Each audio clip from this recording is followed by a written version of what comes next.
Hello and welcome back to wings a Quran. दोस्तों, आज आपके लिए मैं एक अच्छी न्यूज़ लेके आया हूँ और वो अच्छी न्यूज़ ये है कि आज इस वीडियो में मैं इस पार्टनरशिप को ख़त्म कर रहा हूँ। बहुत सारे कमेंट्स पढ़े मैंने बहुत सारे मैसेज आए हैं व्हाट्सएप पे, बहुत सारे इंस्टाग्राम पे मैसेज आए हैं, फेसबुक पे आए हैं कि ये चैप्टर कब ख़त्म होगा। दोस्तों, बहुत लेंथी चैप्टर था, मैंने पहले ही बता दिया था। फिर भी हमने काफ़ी कोशिश की कि इसको जल्दी से जल्दी हम ख़त्म करें। तो आज फाइनली ये चैप्टर ख़त्म हो रहा है। लेकिन एक चीज़ मैं आपको कहना चाहूँगा दोस्तों, आप में से काफ़ी सारे लोग जो हैं वो ये सोच रहे होंगे कि हम इस चैप्टर को छोड़ दें क्योंकि काफ़ी लेंथी चैप्टर है। तो ये करना आपकी बहुत बड़ी गलती होगी।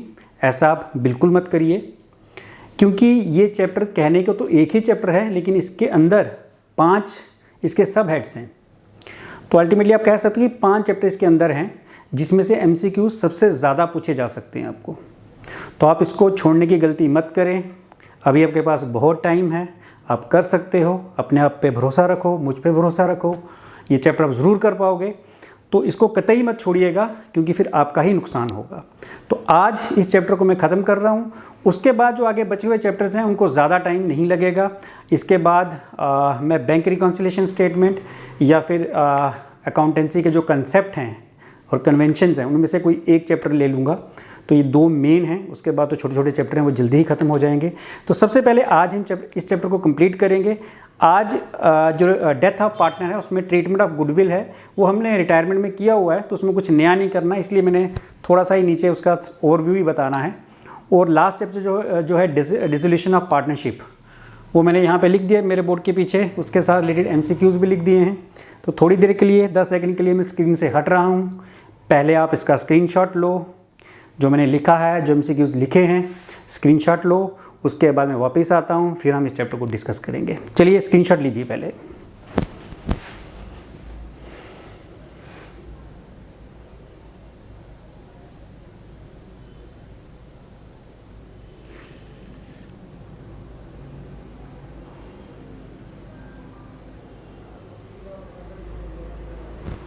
चलिए दोस्तों, आई होप सबने स्क्रीनशॉट ले लिया इसका। तो पहले जो डेथ हमने शुरू किया था उसका ट्रीटमेंट ऑफ गुडविल कर लें, उसको ख़त्म करें, फिर नए चैप्टर के बारे में बात करेंगे। तो ट्रीटमेंट ऑफ गुडविल दोस्तों, जो पार्टनर रिटायर होता है या फिर किसी पार्टनर की अगर डेथ हो जाती है, उस केस में जो उसने गुडविल बनाई है, उस पार्टनरशिप फर्म के लिए जो काम करके उसने गुडविल जनरेट की है, जो फर्म की गुडविल है, उसमें से जो उसका शेयर है उसको वापस दिया जाता है। और वापस कौन करता है? बाकी के पार्टनर्स। जैसे मैं एक एग्जांपल लेता हूं कि सपोज करो A, B और C ये 3 पार्टनर हैं और C की डेथ हो जाती है। अब C की डेथ हुई तो उसके जो भी लीगल रिप्रेजेंटेटिव्स हैं, उसके रिश्तेदार हैं, उनको तो पैसा देना ही है। अब उस पैसों में जैसे हम कैपिटल देते हैं या उसके जो भी प्रॉफिट्स के शेयर हैं वो देते हैं, साथ ही साथ हम गुडविल भी देते हैं क्योंकि C ने अपने रहते हुए जितनी गुडविल मेंटेन की, फर्म की जितनी गुडविल बनी, तो उसमें उसका भी शेयर था, तो उसका शेयर उसको वापस दिया जाएगा, उसके लीगल रिप्रेजेंटेटिव को वापस दिया जाएगा। अब वो शेयर जो जितना भी वो शेयर बनेगा, चाहे वो 50,000 बने या 1 लाख बने या 5 लाख बने, वो कौन पे करेगा? वो पे करेंगे A और B। A और B इसलिए पे करेंगे क्योंकि C का जो प्रॉफिट का शेयर था, अब क्योंकि उसकी डेथ हो चुकी है तो उसको तो प्रॉफिट नहीं मिलेगा। अल्टीमेटली C का जो शेयर था प्रॉफिट का वो इन दोनों को जाएगा। तो उस गेन के बदले में वो उसको जो उसकी गुडविल का शेयर है वो पे करेंगे। और किस रेशो में पे करेंगे दोस्तों? जिस रेशो में इसका गेन A और B को जा रहा है। अगर सपोज करो कि C का शेयर, अगर मैं कहूँ कि C का शेयर 20 रुपये था और दोनों को 10-10 रुपये इसका शेयर का इसकी डेथ के बाद मिलेगा, तो दोनों को गेन क्या हुआ? बराबर हुआ। तो दोनों जब C को गुडविल पे करेंगे या C के लीगल रिप्रेजेंटेटिव्स को जब गुडविल पे करेंगे तो इक्वल शेयर से पे करेंगे।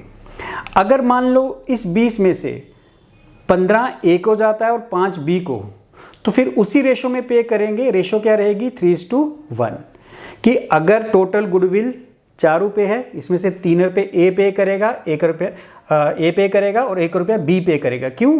क्योंकि जो शेयर है 20 रुपये का, उसका ज़्यादा हिस्सा किसको मिल रहा है? A को, और कम हिस्सा किसको मिल रहा है? B को। तो जिस रेशो में उनको वो हिस्सा मिलेगा जिसको हम गेनिंग शेयर कहते हैं, उसी रेशो में वो उसको गुडविल भी पे करेंगे। जो ज़्यादा हिस्सा लेगा डिजीज़ पार्टनर का उसको ज़्यादा शेयर, जो कम हिस्सा लेगा उसको कम शेयर देना पड़ेगा, जो गुडविल डिजीज़ पार्टनर को देनी है। ये है इसका बेसिक कंसेप्ट। तो इसमें एक जनरल एंट्री बनती है, हालांकि जनरल एंट्री आपको पूछी नहीं जाएगी, लेकिन आपकी जनरल नॉलेज के लिए बता दूं कि जो जनरल एंट्री बनाई जाती है उसमें होता है debit the gainer and credit the loser. ये मैंने पहले भी बताया था, debit the gainer and credit the loser. For example अभी इस क्वेश्चन में गेन कौन करेगा? गेन करेंगे ए और बी। क्यों? क्योंकि सी को तो डेथ हो गई, तो गेनर कौन हो गए? ए और बी। तो हम जनरली ऐसे बनाएंगे, debit the gainer, A is capital debit, B is capital debit, credit the loser, loser कौन है? C, C is capital. इस तरह से आपने जनरल, या debit the continuing partners capital account and credit the retiring partner, कि जो continuing partner हैं, जो बिजनेस को कंटिन्यू करेंगे, उनको हम डेबिट में रख देंगे और जो रिटायरिंग पार्टनर है उसको क्रेडिट में। दोनों का मतलब सेम ही निकलेगा। तो चलिए क्वेश्चन मैंने दे रखा है, इसको सॉल्व कर लेते हैं। इससे रिलेटेड आपको एमसीक्यू पूछा जा सकता है। क्वेश्चन ये है दोस्तों कि ए बी सी पार्टनर हैं जिनकी शेयरिंग रेशो 3:2:1 है। सी की डेथ हो गई, she died and goodwill of the firm is value ₹60,000। जब सी की डेथ हुई तब फर्म की गुडविल 60,000 थी। हमें कहा जनरलाइज करने के लिए जनरल आपको नहीं पूछेंगे, लेकिन ये तो पूछ ही सकते हैं कि जनरल एंट्री बनाते वक्त हम किसका अकाउंट डेबिट और किसका क्रेडिट करते हैं। तो आपको पता होना चाहिए, जो गेनर है वो डेबिट होंगे, जो लूज़र है वो क्रेडिट होगा। तो यहाँ पे सबसे पहले आप देखो कि ये जो गुडविल दी है 60,000 की, ये फर्म की गुडविल है। फर्म मतलब ए बी सी तीनों की है। तो इसमें से क्योंकि सी की डेथ हुई तो हमें सी का सबसे पहले शेयर निकालना पड़ेगा। वो कैसे निकालेंगे? फर्म्स गुडविल, अगर आप फर्म की गुडविल निकालोगे वो 60,000 है, लेकिन 60,000 तीनों की है, हमें तो सी को उसका शेयर देना है। Therefore C share of goodwill क्या हो जाएगा? तो दोस्तों कैसे कैलकुलेट करना है 60,000? ये भी एमसीक्यू पूछा जा सकता है कि सी का शेयर कैलकुलेट करके बताओ। आपको 4 ऑप्शन दिए होंगे। तो सी का शेयर जितनी उसकी शेयरिंग रेशो है कितनी है? 3:2:1 यानी 1/6। तो अगर हम सी का शेयर निकालेंगे वो आएगा 10,000। ये तो हो गया सी के शेयर की बात कि सी को 10,000 रुपये देंगे। कौन देंगे? ए और बी। किस रेशो में देंगे? तो मैंने ये भी बताया था कि अगर ये नहीं बताया किस रेशो में, गेनिंग रेशो में दिया जाता ऑफ कोर्स, लेकिन अगर गेनिंग रेशो नहीं बताएगी कि कौन सा पार्टनर को कितना गेन हो रहा है, तो जो ओल्ड रेशो है ए और बी की, ये इन दोनों की, यही आपकी क्या रहेगी? Gaining ratio. मतलब 3:2 की रेशो में हमें ये 10,000 ए और बी को देना पड़ेगा, उनमें बांटना है। तो डेबिट द गेनर, गेनर कौन हो गया? A is capital debit, B is capital debit, credit the loser, loser कौन है? C is capital. तो 10,000 रुपये सी को देना है और किस रेशो में देना है? 3:2। तो कर लो, इसमें से ए का शेयर कितना होगा? 3/5, 5 2 10। ए का शेयर होगा 6,000 और बी का शेयर कितना होगा? 4,000। तो ये जो सी को 10,000 दिया जा रहा है उसमें से 6,000 ए पे करेगा, बी पे करेगा 4,000। किस रेशो में? गेनिंग रेशो में। ये आपको याद रखना है, इसके ऊपर एमसीक्यू आपको पूछा जा सकता है। तो ये आपका जो डेथ का चैप्टर था, डेथ ऑफ ए पार्टनर, वो आज खत्म हुआ। अब हम बात करते हैं डिसोल्यूशन की। छोटा सा चैप्टर है, जल्दी खत्म हो जाएगा, आज के दिन ही इसको खत्म करेंगे। अब आ गया डिसोल्यूशन। तो दोस्तों हमने शुरू की थी पार्टनरशिप फर्म बना के हमने पार्टनर को, नए पार्टनर ऐड किए जिसको हमने एडमिशन कहा, फिर हमने पार्टनर को रिटायर भी कर दिया, उसको रिटायरमेंट कहा, फिर पार्टनर की डेथ भी हो गई जिसको डेथ ऑफ पार्टनर कहा। ये सारी चीज़ें हो गई। अब आ गया डिसोल्यूशन। डिसोल्यूशन का मतलब हो गया कि बिजनेस को ही बंद कर देना, winding up of partnership firm. जब हम अपनी पार्टनरशिप फर्म बंद कर देते हैं, क्लोज कर देते हैं, बिकॉज ऑफ एनी रीज़न, कोई भी रीज़न रहा हो, चाहे फर्म लॉस में चली गई है, चाहे पार्टनर्स की अपनी मर्जी से वो क्लोज कर रहे हैं, कई बार किसी स्पेसिफिक चीज़ों के लिए हम पार्टनरशिप बनाते हैं, एक स्पेसिफिक ड्यूरेशन के लिए बनाते हैं, वो चीज़ें हो गई तो हम पार्टनरशिप फर्म को क्लोज भी कर देते हैं। तो रीज़न कई भी कुछ भी हो सकता है। तो जब हम पार्टनरशिप फर्म क्लोज करते हैं उसको बोलते हैं डिसोल्यूशन ऑफ पार्टनरशिप फर्म। अब पहले इसको पढ़ लेते हैं कि क्या है। According to section 39 of Indian partnership act 1932, याद रखोगे आप सेक्शन और एक्ट 1932, इसके ऊपर एमसीक्यू बन सकता है आपका। Dissolution of firm means, dissolution of firm का मतलब क्या है? Means dissolution of partnership among all the partner in the firm, कि पार्टनरशिप फर्म को पार्टनर्स में जो डिसॉल्व कर दी जाए, मतलब जिसको बंद कर दिया जाए। डिसोल्यूशन का मतलब हो गया कि जितने भी एसेट्स हैं कंपनी के, पार्टनरशिप फर्म के जितने भी एसेट्स हैं और जितनी भी लाइबिलिटीज़ हैं, एसेट्स को बेचा जाए और लाइबिलिटीज़ को पे किया जाए। क्योंकि जब हमें एक बिज़नेस क्लोज करना है तो क्लोज कैसे होगा? ऐसे तो नहीं है कि ताला मार के निकल गए, ऐसा नहीं होता है। जब बिज़नेस क्लोज करना है तो बिज़नेस के आपको पता बहुत सारे एसेट्स होते हैं, बैलेंस शीट में आपने देखा होगा, बहुत सारी लाइबिलिटीज़ भी होती हैं। तो जब हमें बिज़नेस क्लोज करना है, हम एसेट्स को ऐसे तो नहीं छोड़ सकते। क्या करेंगे? मुझे बिज़नेस क्लोज करना है, मुझे एक दुकान है, उसको अब मुझे बिज़नेस नहीं करना, बंद करने में क्या करूँगा? पड़ा हुआ स्टॉक जो है उसको बेचूंगा। तो इसी तरह पार्टनरशिप फर्म में भी हम जितने भी एसेट्स हैं उन सबको बेच देते हैं, उनको रियलाइज़ कर लेते हैं। और उनको बेचने के बाद सबसे पहले हम क्या काम करते हैं? ये काम करते हैं कि जो लाइबिलिटीज़ हमने कर्ज लिया हुआ है, चाहे बैंक से लिया है, क्रेडिटर से लिया है, लेंडर से लिया है, जितना भी हमने कर्ज ले रखा है, सबसे पहले तो वो लाइबिलिटीज़ पे ऑफ करते हैं। उन लाइबिलिटीज़ को पे ऑफ करने के बाद जो पैसा हमारे पास फिर बच जाता है वो पार्टनर्स आपस में डिस्ट्रीब्यूट कर लेते हैं, जो भी उनकी प्रॉफिट शेयरिंग रेशो हो। तो कंसेप्ट बिल्कुल क्लियर कि किसी बिजनेस को कैसे बंद किया जाता है, सबको पता है। सिंपल कि अपने एसेट्स बेचो, अपनी लाइबिलिटीज पे करो, जो बचा हुआ पैसा आपस में बांट लो।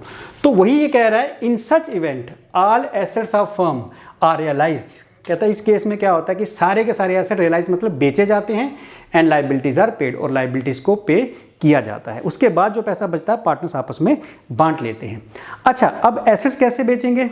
उसके भी प्रॉपर अकाउंटिंग होती है, क्योंकि हम तो बिज़नेस पढ़ रहे हैं। बिज़नेस में आपको पता है कि हर चीज़ का एक रिकॉर्ड रखा जाता है। तो जितने भी एसेट्स हम बेचेंगे या जितनी भी लाइबिलिटीज़ पे करेंगे, प्रॉफिट को डिस्ट्रीब्यूट करेंगे, उनका भी एक रिकॉर्ड होगा। तो उस केस में हम बनाते हैं रियलाइजेशन अकाउंट। इससे पहले हमने बनाया था रिटायरमेंट में, एडमिशन में रीवैल्यूएशन अकाउंट। अब हम क्या बनाएंगे? Realisation account. रिवैल्यूएशन में तो हम सिर्फ एसेट्स की इंक्रीज और डिक्रीज लिखते हैं, या फिर लाइबिलिटीज़ की जो इंक्रीज या डिक्रीज है वो रिकॉर्ड करते हैं। लेकिन रियलाइजेशन अकाउंट में हम क्या करेंगे? जितने भी एसेट्स हैं एक साइड लिखेंगे, और जितने के वो बिके जितने में रियलाइज हो वो दूसरी साइड लिखेंगे। फॉर एग्जाम्पल किस तरह से बनाना है? आपकी बैलेंस शीट में जितने भी एसेट्स हैं उन एसेट्स की वैल्यू आप लिखोगे। मैंने एसेट्स लिखा है, जो भी उनकी वैल्यू होगी, क्योंकि प्रैक्टिकल पोर्शन तो आपको आना नहीं है, जस्ट जनरल नॉलेज के लिए है। तो उसी से रिलेटेड मैंने यहाँ पे कुछ क्वेश्चंस रखे हैं, ये आपको फिर समझ आएंगे। तो एसेट्स जितने भी हैं वो हमने यहाँ लिख लिए, जो भी बैलेंस शीट में उनकी वैल्यू दी है या बैलेंस शीट के बाहर वैल्यू दी है तो वहाँ से ले लेना है। उसके बाद जितने भी एसेट्स की वैल्यू हैं और जिस प्राइस में वो रियलाइज़ होंगे, यानी जिस प्राइस में बेचे जाएंगे, वो हम यहाँ लिखेंगे।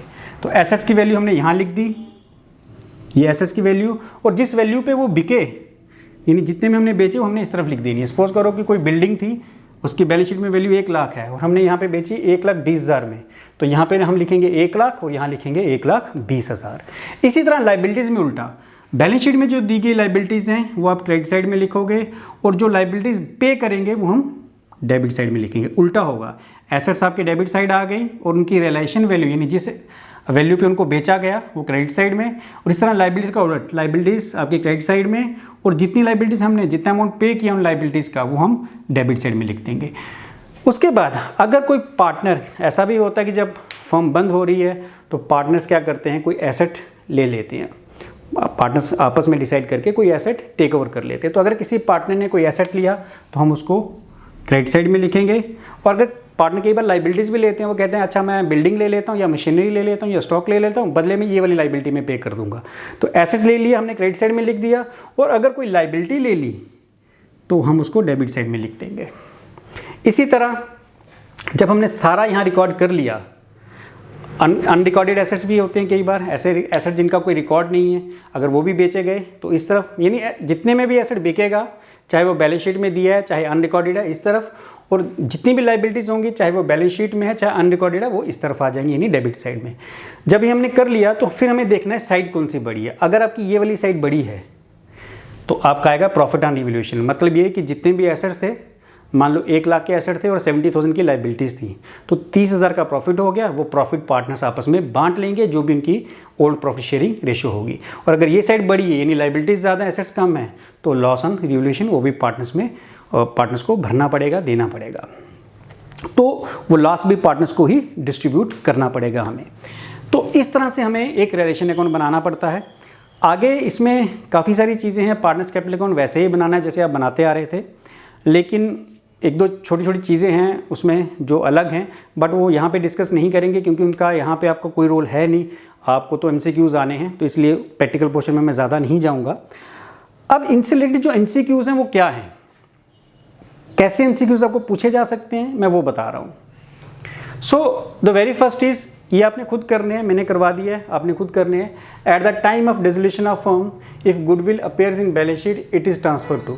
कहता अगर जब फर्म डिसॉल्व होती है, डिसोल्यूशन होता है, तो उसमें जो गुडविल है बैलेंस शीट में जो दी हुई है उसको हम कहाँ ट्रांसफर करते हैं। तो option is realisation account, evaluation account या पार्टनर्स कैपिटल अकाउंट। ये आपने खुद देखना है।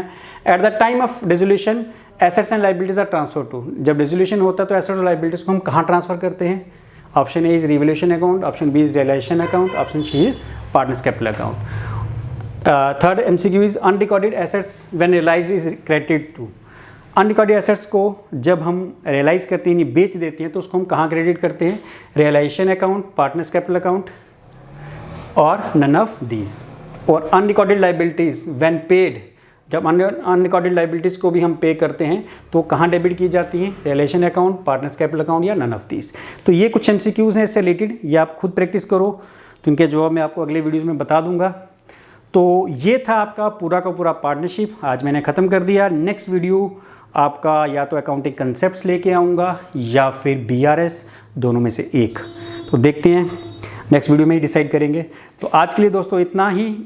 फॉलो करें मुझे इंस्टाग्राम पे, फेसबुक पे, और साथ ही साथ मेरा व्हाट्सएप नंबर मिलेगा। और साथ ही साथ एक और इम्पॉर्टेंट चीज़, हमने जो पार्टनरशिप ख़त्म किया अभी, इससे रिलेटेड MCQs मैं आपको अपने चैनल पे करवाऊँगा। किरण कॉमर्स जोन, यूट्यूब पे सर्च करो, आपको मेरा चैनल दिखेगा। तो पार्टनरशिप के जितने भी MCQs हैं ये मेरे उस चैनल पे आपको दिखेंगे, मे बी कल। तो आप उसको सॉल्व करना और देखना कि आपकी कितनी प्रिपरेशन हुई है। तो चैनल सर्च करें किरण कॉमर्स जोन, उसमें आपको MCQs मिल जाएंगे। थैंक यू दोस्तों, थैंक यू वेरी मच।